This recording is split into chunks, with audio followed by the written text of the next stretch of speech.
Hello dear students, welcome to Indian advance studies. आज इस video में हम लोग एलएलबी सिलेबस के बारे में डिस्कस करेंगे।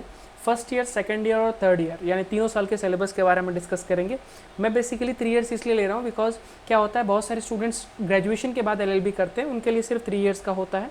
अगर आपने 12th के बाद किया है तो उसके बाद आपके लिए 5 ईयर्स देना पड़ता है आपको। तो मैं यहाँ पे ग्रेजुएशन के बाद के बारे में डिस्कस कर रहा हूँ। तो यहाँ पे 3 ईयर्स के कोर्स होते हैं, आप सबको मालूम है। फर्स्ट 2 ईयर्स का या फिर 3 ईयर्स का होता है एलएलबी जो होता है। 12th के बाद 5 ईयर्स और ग्रेजुएशन के बाद 3 years. Okay, so no doubt law के करियर के बारे में डिस्कस करेंगे, सिलेबस के बारे में डिस्कस करेंगे, हर एक चीज़ के बारे में डिस्कस करेंगे। उससे पहले मैं बता दूं कि ये स्पेशल चैनल बनाया गया है करियर गाइडेंस से रिलेटेड। तो अगर आपको कोई भी डाउट है करियर गाइडेंस से रिलेटेड तो डेफिनेटली आप डिस्क्रिप्शन में जो लिंक है वहाँ पर आप 1-on-1 कंसल्टेंसी बुक कर सकते हैं, जहाँ पे मैं आपकी हेल्प करूँगा या फिर मेरी टीम हेल्प करेगी आपको। हमारी टीम जो है वो आपको कौन से कोर्स करने चाहिए, आपके पास क्या क्या करियर अपॉर्चुनिटीज़ हैं, उन सारे चीज़ों के बारे में आपके गोल्स को क्लियर करेगी और किन किन जगहों पे आप एक्सप्लोर कर सकते हैं और अपॉर्चुनिटीज़ कहाँ पे हैं उसके बारे में definitely you should check it out. Alright, तो बात कर लेते हैं सेमेस्टर में। तो सेमेस्टर 1 में क्या होता है, family law 1, law of contract, law of crime, constitutional law, women and law, elective, criminology and penology, RTI and PIL. ये इलेक्टिव सब्जेक्ट है, या फिर आप आरटीआई कर सकते हैं या फिर पीआईएल कर सकते हैं, दोनों में से कोई एक। सेमेस्टर 2 1 साल में 2 सेमेस्टर होते हैं, 3 साल में 6 सेमेस्टर होंगे।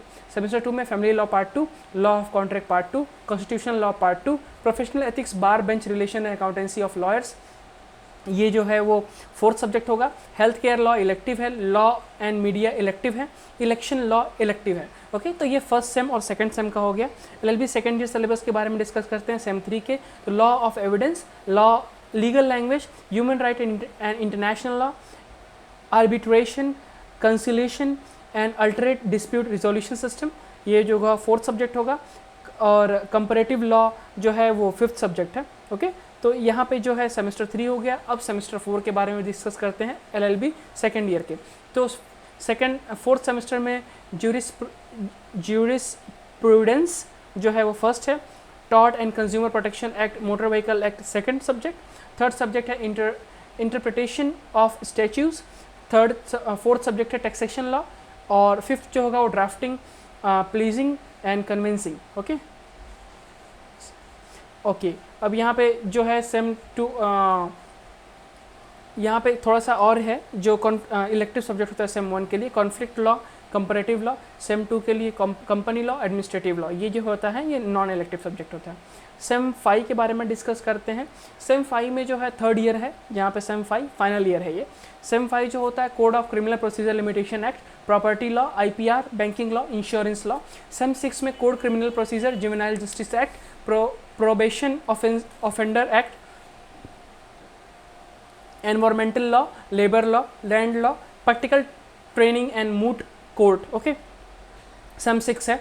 इसके बाद लॉ का कंप्लीट सिलेबस कंप्लीट हो जाता है, पूरा का पूरा लॉ का जो सब्जेक्ट है वो कंप्लीट होता है। अब बात कर लेते हैं आपके